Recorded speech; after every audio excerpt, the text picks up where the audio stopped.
बिस्मिल्लाहिर्रहमानिर्रहीम। अस्सलाम वालेकुम dear student, first year class. आज हम अपना नेक्स्ट लेक्चर जो है वो पढ़ने वाले हैं और आज का हमारा जो टॉपिक है सेल मेम्ब्रेन के बाद जो है वो हम लोग डिस्कस करने जा रहे हैं साइटोप्लाज्म।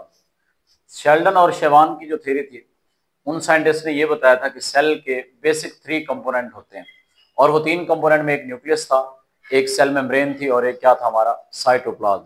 तो आज स्टूडेंट हम लोग उस बेसिक कंपोनेंट ऑफ सेल की तरफ मूव कर रहे हैं। तो cytoplasm that is the basic component of cell, यानी साइटोप्लाज्म को पढ़ना बड़ा जरूरी है। अब देखेंगे कि इसमें क्या क्या होता है और ये किस किस तरह से इसमें सारी चीजें। सबसे पहले आते हैं हम लोग साइटोप्लाज्म की डिफाइन की तरफ।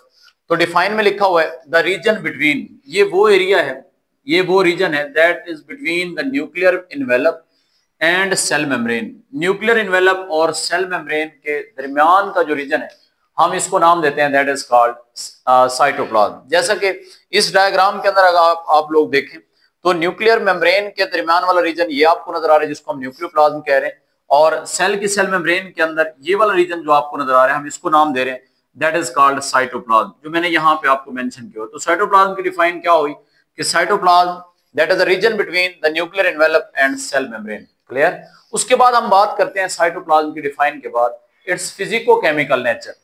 हम लोग इसकी फिजिको केमिकल नेचर पे जब बात करेंगे तो इसमें स्टूडेंट हम लोग 2 तरह की इसकी नेचर देखेंगे। एक हम देखेंगे साइटोप्लाज्म की फिजिकल नेचर को और दूसरा हम देखेंगे केमिकल नेचर को, कि साइटोप्लाज्म की फिजिकल नेचर जो है वो कैसी है और साइटोप्लाज्म की जो है वो केमिकल नेचर कैसी है। तो सबसे पहले हम बात करते हैं फिजिकल नेचर की। स्टूडेंट याद रखिएगा साइटोप्लाज्म जो है अगर हम इसकी फिजिकल नेचर की बात करें तो ये बिल्कुल आपको जेली लाइक नजर आता है। साइटोप्लाज्म आपको सेमी सॉलिड नजर आता है या फिर ये सेमी लिक्विड आपको जो है वो नजर आएगा। तो 3 पॉइंट आपने ये याद रखने हैं इसके फिजिकल नेचर के हवाले से कि हमारा जो साइटोप्लाज्म है सेल का वो जेली लाइक हो सकता है, वो सेमी सॉलिड हो सकता है या फिर वो क्या हो सकता है सेमी लिक्विड हो सकता है। उसके बाद स्टूडेंट हम बात करते हैं इसकी केमिकल नेचर की कि हमारे जो साइटोप्लाज्म है इसकी केमिकल नेचर कैसी है। केमिकल नेचर में आपने पहला पॉइंट माइंड में रखना है कि इसमें 90% आपको क्या नजर आता है, आपको वाटर नजर आता है। अकेला 90% इसमें वाटर है, सिर्फ और सिर्फ 90% वाटर नहीं बल्कि इस 90% वाटर के अंदर मैंने यहाँ पे लिखा हुआ है वेरियस डिजॉल्व सब्सटेंसेस, बहुत सारे डिजॉल्व सब्सटेंसेस भी इस वाटर के अंदर आपको जो है वो नजर आएंगे। अब स्टूडेंट हम बात करते हैं कि वो वेरियस डिजॉल्व सब्सटेंसेस कौन कौन से। उसमें कुछ सब्सटेंसेस हमारे पास होते हैं जिनमें स्मॉल मॉलिक्यूल्स हैं हमारे, जैसा कि आइंस हो गए, स्मॉल मॉलिक्यूल्स और आइन वगैरह, ये हमारे डिजॉल्व सब्सटेंसेस हैं। इसके बाद कुछ मॉलिक्यूल ऐसे होते हैं जिनको हम लार्जर मॉलिक्यूल्स का नाम देते हैं। यानी आपने ये याद रखना है कि जो 90% हमारे पास वाटर वाला एरिया है उस 90% वाटर वाले एरिया में बहुत सारे डिजॉल्व सब्सटेंस भी होते हैं। अब वो कौन कौन से डिजॉल्व सब्सटेंसेस हैं?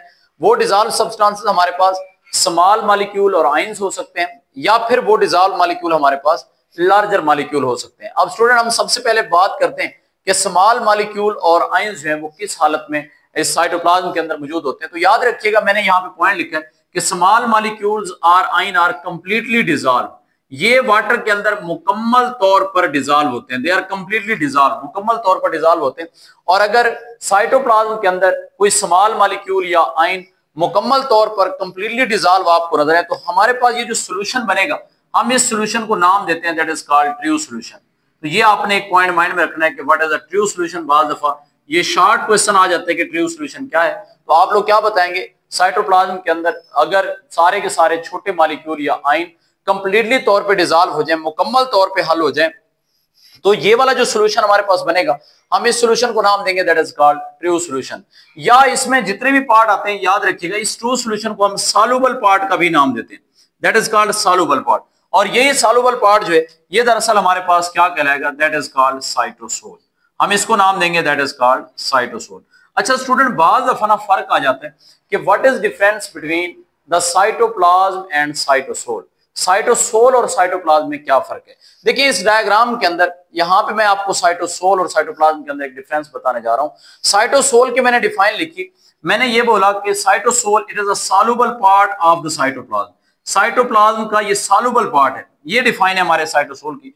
तो क्या डिफरेंस क्या होगा साइटोप्लाज्म और साइटोसोल के अंदर? स्टूडेंट मैं आपको एक एग्जांपल देता हूं, मैं आपको ये कहता हूं कि फॉर एग्जांपल आप ये कोई सेल को एक ग्राउंड समझें, एक ग्राउंड हमारा जैसे क्रिकेट का ग्राउंड है, हॉकी का ग्राउंड है, अगर तो वो सिर्फ और सिर्फ हमारे पास खाली ग्राउंड पड़ा हो जिसमें सिर्फ ग्रासेस लगी हुई हो और उसमें कोई भी खिलाड़ी मौजूद ना हो, अकेला खाली ग्राउंड हो, तो हम उस ग्राउंड सब्सटेंस को हम नाम देंगे that is called cytosol. Clear?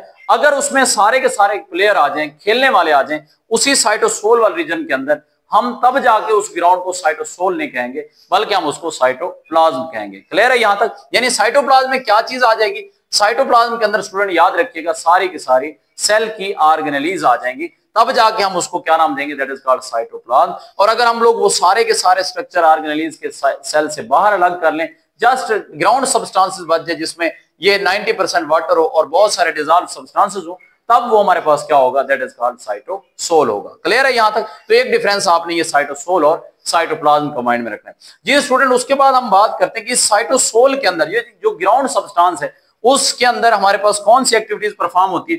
याद रखिएगा जितने भी मेटाबॉलिक रिएक्शन है, जितनी भी मेटाबॉलिक एक्टिविटीज हैं, वो सारी की सारी इस साइटोसोल वाले रीजन में आपको परफॉर्म होती हुई नजर आएंगी। क्लियर है यहां तक? तो ये हमारे पास एक पोर्शन हो गया जिसमें मैंने आपको 2 पॉइंट बताए।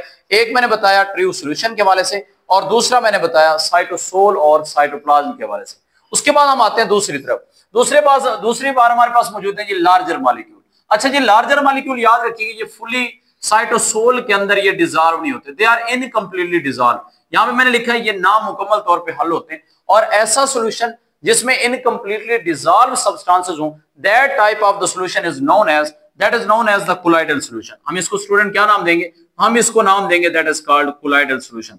अब यहां पे आपका एक शॉर्ट क्वेश्चन बन गया, और वो short question paper point of view से जो है वो मैंने यहां पे लिख दिया कि what is difference between the true solution and colloidal solution. Student ध्यान से सुन लें, इसका जवाब मैं आपको देने जा रहा हूं कि हमारे पास अगर साइटोसोल के अंदर स्मॉल मॉलिक्यूल और आयन कंप्लीटली डिसॉल्व हो जाएं तो हमारे पास बनता है कंप्लीट सॉल्यूशन। जो हमारा बनेगा उसको हम नाम देंगे that is called true solution. Clear? लेकिन अगर उसी साइटोसोल के अंदर लार्जर मॉलिक्यूल हो लेकिन वो इनकम्प्लीटली डिसॉल्व हो, फुली डिसॉल्व ना हो, तो ऐसा जो सॉल्यूशन हमारे पास बनेगा उसको हम नाम देंगे that is called colloidal solution. तो ये आपके पास डिफाइन लिखी हुई है सारी की सारी ट्रू सॉल्यूशन की, और ये आपके पास डिफाइन लिखी हुई है सारी की सारी कोलाइडल सॉल्यूशन की। पेपर पॉइंट ऑफ व्यू से ये सवाल बड़ा अहम है, आपने इसको शॉर्ट क्वेश्चन के तौर पे याद करना है। क्लियर? उसके बाद स्टूडेंट हम मूव करते हैं कोलाइडल सॉल्यूशन की टाइप्स की तरफ। स्टूडेंट याद रखिएगा जो कोलाइडल सॉल्यूशन है ये हमारे पास 2 तरह का हो सकता है। हमारे पास ये कोलाइडल सॉल्यूशन या तो नॉन विस्कस फॉर्म में हो सकता है या फिर ये मोर विस्कस यानी फुली विस्कस फॉर्म में हो सकता है।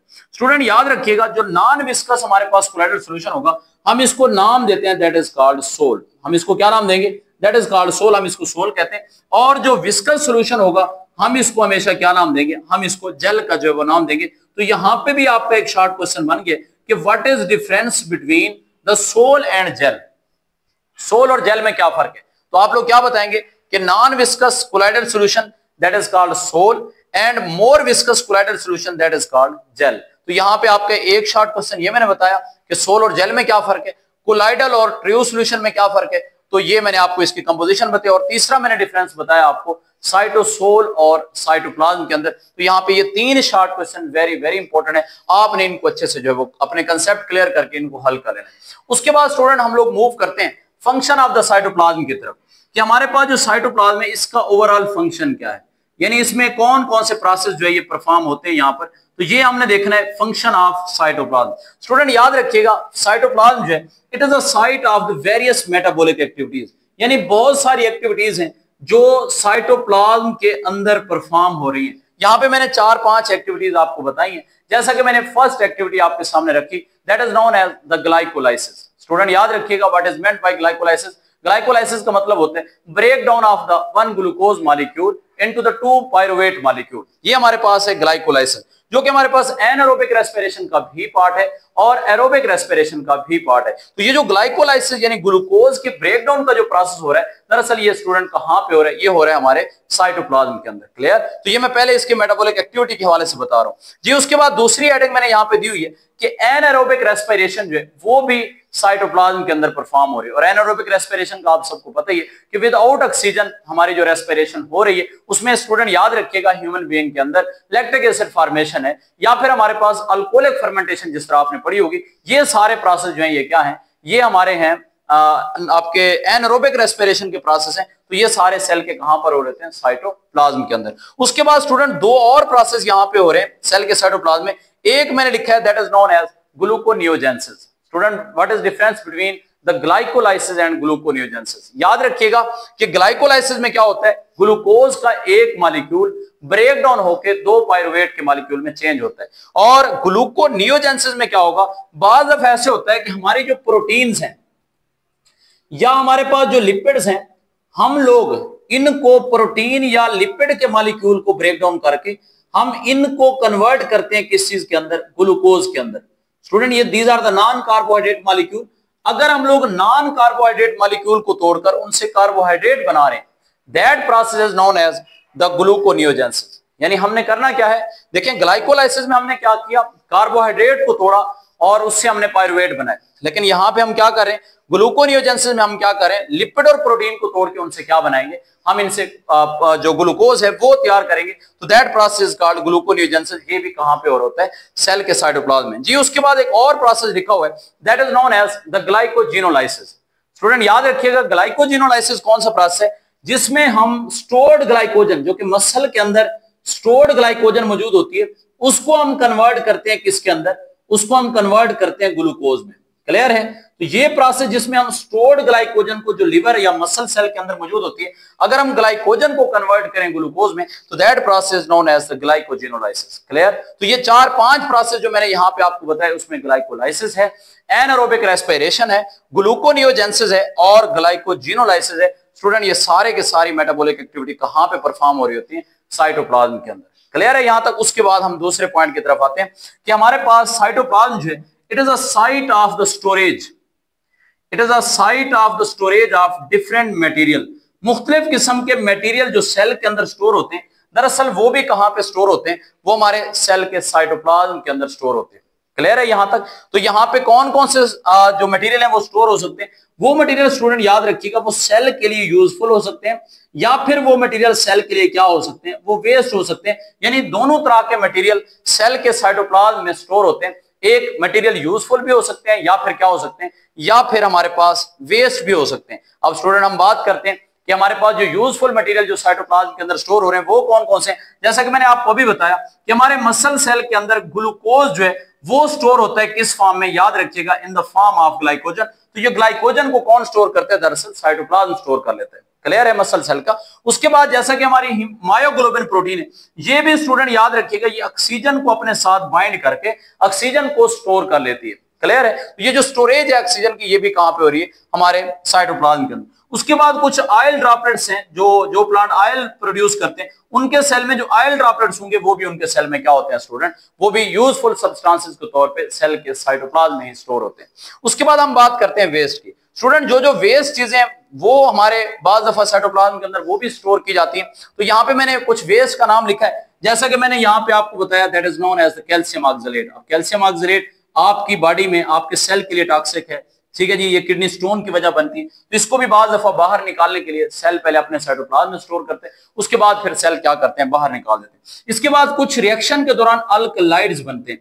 अल्कलाइड्स जो हैं ये भी आपके पास वेस्ट है, इनको भी बॉडी से या सेल से बाहर निकालना जरूरी है। इसके बाद थर्ड एग्जांपल यहाँ पे मैंने दी है, दीज आर द रेजन्स। तो ये रेजन बहुत सारे प्लांट जो है अपने सेल से प्रोड्यूस करते हैं, तो बाज दफा सेल के साइटोप्लाज्म में ये स्टोर रहता है। उसके बाद जैसे ये वेस्ट होगा, इसको फिर क्या करेंगे, ये बॉडी या सेल से बाहर रिमूव करेंगे। क्लियर है यहां तक? उसके बाद स्टूडेंट हम लोग बात करते हैं सेल की ऑर्गेनेलीज पे। Clear? What is meant by cell organelles? Cell organelles याद रखिएगा, ये वो सारे के सारे सब्सटेंसेस हैं जो सेल के साइटोप्लाज्म के अंदर मौजूद हैं। अब हमने देखना ये है कि सेल के अंदर कौन कौन सी ऑर्गेनेलीज मौजूद हैं। स्टूडेंट यहाँ पे 3 तरह की ऑर्गेनेलीज यहाँ पे आपको मेंशन की है। नंबर 1 मैंने आपको मेंशन की है नॉन मेम्ब्रेनोस ऑर्गेनेलीज, सेकंड मैंने आपको मेंशन की सिंगल मेम्ब्रेनोस ऑर्गेनेलीज, और थर्ड मैंने आपके सामने मेंशन किया डबल मेम्ब्रेनोस ऑर्गेनेलीज। क्लियर है? सबसे पहले हम देखते हैं कि वो ऑर्गेनेलीज जिनके पास कोई मेम्ब्रेन नहीं है वो कौन कौन से सेल में। याद रखिएगा वो 3 ऑर्गेनेलीज हैं। नंबर 1 हमारे राइबोसोम्स हो गए, उसके बाद ही साइटोस्केलेटन हो गए, और उसके बाद हम बात करते हैं सेंट्रियोल की। क्लियर? तो ये 3 ऑर्गेनेलीज ऐसी हैं जो कि नॉन मेम्ब्रेनोस है, इनके इर्द कोई मेम्ब्रेन नहीं होती। अगर हम इनकी शेप की बात करें कि राइबोसोम की शेप कैसी है, तो स्टूडेंट याद रखिएगा ये ग्रेनुलर शेप में होती है, यानी दानादार होती है, ग्रेन्यूल्स की फॉर्म में होती है। अगर हम साइटोस्केलेटन की बात करें तो इनकी शेप हमेशा फिब्रस होती है, फाइबर लाइक होती है। अगर हम सेंट्रियोल की शेप की बात करें तो यहां पे मैंने लिखा हुआ ये हमेशा पेयर ऑफ रॉड्स की सूरत में आपको जो है नजर आते हैं, रॉड के पेयर्स की तरह ये आपको सेंट्रियोल नजर आएंगे। उसके बाद स्टूडेंट हम बात करते हैं सिंगल मेम्ब्रेनस ऑर्गेनेलीज की, कि हमारे साइटोप्लाज्म के अंदर कौन कौन सी सिंगल मेम्ब्रेनस ऑर्गेनेलीज हैं। उसमें सबसे पहले स्टूडेंट याद रखिएगा गाल्जी कॉम्प्लेक्स है, उसके बाद हमारे लाइसोसोम है, उसके बाद हमारे पैराक्सीसोम है, उसके बाद हमारे ग्लाइऑक्सीसोम है, और उसके बाद हमारे क्या है वैक्यूल मौजूद होते हैं। क्लियर है? तो ये सारी की सारी जो ऑर्गेनेलीज मैंने हाईलाइट किए, these are the single membranous organelles. अब जो सिंगल मेम्ब्रेनस ऑर्गेनेलीज है, अगर हम इनकी शेप की बात करें कि हमारे पास इनकी शेप जो है वो किस तरह होगी, तो स्टूडेंट याद रखिएगा गाल्जी कॉम्प्लेक्स जो है ये या तो सिस्टरनाई के फॉर्म में होते हैं या फिर ये वेसिकल के फॉर्म में होते हैं। उसके बाद जो लाइसोसोम है, पैराक्सीसोम है, ग्लाइऑक्सीसोम है या फिर वैक्यूल है, these are all in the vesicular form. ये सारी की सारी किस फॉर्म में आपको नजर आती है? सिंगल मेम्ब्रेनस ऑर्गेनेलीज जितनी भी हैं ये आपको वेसिकुलर या वेसिकल लाइक आपको नजर आती है। क्लियर? उसके बाद स्टूडेंट हम बात करते हैं डबल मेम्ब्रेनस ऑर्गेनेलीज की, कि हमारी साइटोप्लाज्म के अंदर कौन सी ऑर्गेनेलीज हैं वो डबल मेम्ब्रेनस हैं। स्टूडेंट याद रखिएगा 3 ऑर्गेनेलीज आपकी डबल मेम्ब्रेनस हैं। नंबर 1 माइटोकॉन्ड्रिया, सेकंड हमारे पास है प्लास्टिड, और थर्ड हमारे पास है न्यूक्लियस। तो ये 3 ऑर्गेनेलीज देखिए, मैंने 3 बताई नॉन मेम्ब्रेनस, उसके बाद मैंने 5 बताई आपको सिंगल मेम्ब्रेन वाली, और 3 बता रहा हूं कौन से वाली स्टूडेंट, ये डबल मेम्ब्रेनस। बाज दफा इन ऑर्गेनेलीज की मेम्ब्रेन के ऊपर भी एमसीक्यूज आ जाते हैं कि कौन सी ऑर्गेनेलीज सिंगल मेम्ब्रेनस है, कौन सी डबल मेम्ब्रेनस है, कौन सी नॉन मेम्ब्रेनस है। अगर आप मेरा ये लेक्चर सुन रहे हैं तो इंशाल्लाह आपको यहां से जो भी एमसीक्यूज उठेगा वो आपको आता होगा जी। अगर हम लोग इनकी शेप की बात करें कि हमारे पास माइटोकॉन्ड्रिया की जो शेप है वो किस तरह की, स्टूडेंट याद रखिएगा माइटोकॉन्ड्रिया हमेशा रॉड लाइक या फिर फिलामेंटोस होते हैं, फिलामेंट लाइक। अगर हम प्लास्टिड की बात करें तो ये हमेशा डिस्काइडल शेप में आपको डिस्क लाइक जो है इनकी शेप आपको नजर आती है। और अगर हम न्यूक्लियस की बात करें तो न्यूक्लियस हमेशा ओवल या फिर किस फॉर्म में आपको नजर आता है? स्फेरिकल फॉर्म में नजर आता है। क्लियर है यहां तक? तो ये तो मैंने आपको किस हवाले से बताया? ये मैंने आपको बताया आपकी जो सेल ऑर्गेनेलीज हैं जो कि सेल के साइटोप्लाज्म में मौजूद है। उसके बाद स्टूडेंट हमने 3-4 पॉइंट और डिस्कस करने हैं। अब वो कौन कौन से डिस्कस करने हैं? सबसे पहले हमने बात करना है कि अगर इस पूरे स्केच को हम लोग देखें तो इस पूरे स्केच के अंदर जो जेल एरिया है वो कहां पे होगा, जो सोल एरिया है वो कहां पे होगा। क्लियर? याद रखिएगा जेल हमारा ये एरिया है जो कि आपको पेरिफेरल टुवर्ड द पेरिफेरी, जो एरिया आपको किनारे किनारे की तरफ नजर आएगा ये सारा विस्कस होगा। इस एरिया में सारी के सारे लार्ज मॉलिक्यूल आपको नजर आएंगे। हम लोग इस एरिया को नाम देंगे that is called gel. Clear है? और जेल में याद रखिएगा हम इस जेल वाले एरिया को एक्टोप्लाज्म भी कहते हैं। यानी अगर हम साइटोप्लाज्म के 2 हिस्से करें, एक को हम एंडोप्लाज्म बोले और एक को हम एक्टोप्लाज्म बोले, तो जो एरिया आपको किनारे की तरफ नजर आ रहा है सेल के किनारे किनारे की तरफ, इस एरिया को हम जेल कहते हैं, इसको हम आउटर एरिया कहते हैं, इसको हम एक्टोप्लाज्म भी कहते हैं। क्लियर है? तो तीसरा पॉइंट, ये एरिया कौन सा होगा? ये जो जेलवार एरिया आपको नजर आ रहा है यहां पे सारे के सारे मटेरियल को क्या किया जाए स्टूडेंट? स्टोर किया जा सकता है। तो ये हमारा स्टोरेज रोल प्रोवाइड करने वाला एरिया है जिसको हम नाम जेल का दे रहे हैं। उसके बाद अगर हम सोल की बात करें तो स्टूडेंट न्यूक्लियस के करीब करीब ये वाला एरिया, ये जो आपको करीब करीब न्यूक्लियस के टुवर्ड द न्यूक्लियस आपको ये एरिया नजर आ रहा है, हम इस एरिया को नाम देते हैं दैट इज कॉल्ड सोल। ये एरिया हमारा सोल होगा। ठीक है जी? और सोल को हम एंडोप्लाज्म भी कहते हैं, दैट इज एंडोप्लाज्म। हम इसको इनर एरिया भी कहते हैं, सोल भी कहते हैं, एंडोप्लाज्म भी कहते हैं। और ये वो एरिया है सोल वाला जहां पे याद रखिएगा सेल की सारी मेटाबॉलिक एक्टिविटी परफॉर्म हो रही होती है। यहां पे मैं आपको हाईलाइट करता चलूं, सेल की सारी मेटाबॉलिक एक्टिविटी कहां परफॉर्म होती है स्टूडेंट? याद रखिएगा वो होती है सोल के अंदर। और जो चीजें स्टोर होनी है वो दरअसल किस एरिया के अंदर स्टोर हो रही होती है? वो हो रही होती है जेल वाले एरिया के अंदर। क्लियर है यहां पर? तो एक डिफरेंस आपने सोल और जेल के हवाले से ये भी याद रखना है। और साइटोप्लाज्म की 2 टाइप्स आपको यहां पे क्लियर हो जाएंगी। एक को हम नाम दे रहे हैं एक्टोप्लाज्म, या इसको हम जेल कहते हैं, या इसको हम आउटर कहते हैं। दूसरे को हम नाम दे रहे हैं एंडोप्लाज्म, इसको हम सोल एरिया कहते हैं या फिर इसको हम इनर एरिया कहते हैं। याद रखिएगा सोल में हमेशा मेटाबॉलिक एक्टिविटी परफॉर्म हो रही है और जेल एरिया के अंदर हमेशा स्टोरेज होती है चीजों की, ये जो आपको मैंने बताई। उसके बाद स्टूडेंट हम बात करते हैं cyclosis. Very important short question, what is meant by cyclosis? Cyclosis के क्या मतलब है? यहां पे मैं स्टूडेंट इसकी डिफाइन लिखने जा रहा हूं। That is known as the active mass movement of cytoplasm. Active mass movement of cytoplasm, active mass movement of cytoplasm. हमारा जो साइटोप्लाज्म है ये मूव करता है, तो साइटोप्लाज्म की इस मूवमेंट को, या फिर बाज दफा ऐसे भी आ जाता है कि cytoplasmic streaming movement, that is called cyclosis. Very important short question कि what is meant by cyclosis. तो आप लोग क्या बताएंगे कि active mass movement of the cytoplasm, या फिर मैंने आपको बताया कि streaming movement of the cytoplasm, that is called cyclosis. अब what is meant by cyclosis देखें, यहां पे जो आपका सेल का साइटोप्लाज्म है ना, ये बिल्कुल वैसे ही हर टाइम मूव करता हुआ आपको नजर आ रहा है। इसमें जो फ्लूइड लाइक एरिया है, जैसा कि आपकी वॉशिंग मशीन हो, यानी जैसे हम वॉशिंग मशीन लगाते हैं तो उसमें जैसे हम बटन क्लिक करते हैं तो वो जो पानी हमने भरा होता है उसके अंदर वो मूव करना शुरू कर देता है। बिल्कुल सेल का जो साइटोप्लाज्म है ये भी हर टाइम ऐसे ही मूव कर रहा है। क्लियर? इससे बेनिफिट क्या होता है? इससे बेनिफिट होता है ये कि हमारे सेल की कोई ऑर्गेनेली, फॉर एग्जांपल मैं यहाँ पे माइटोकॉन्ड्रिया आपको बना के दे रहा हूं। अगर ये माइटोकॉन्ड्रिया फॉर एग्जांपल सेल में यहाँ पे फ्री पड़ा हुआ है और इसकी नीड सेल को यहाँ पे पड़ गई है, तो ये फौरन माइटोकॉन्ड्रिया उस साइटोप्लाज्मिक स्ट्रीमिंग मूवमेंट की मदद से मूव करके इस जगह पे चला जाएगा और अपना फंक्शन परफॉर्म करेगा। क्लियर है स्टूडेंट यहां तक? तो ये सारा के सारा जो टॉपिक था ये मैंने आपको कोशिश की है कि साइटोप्लाज्म पे कंप्लीट बातें जो है बता दूं।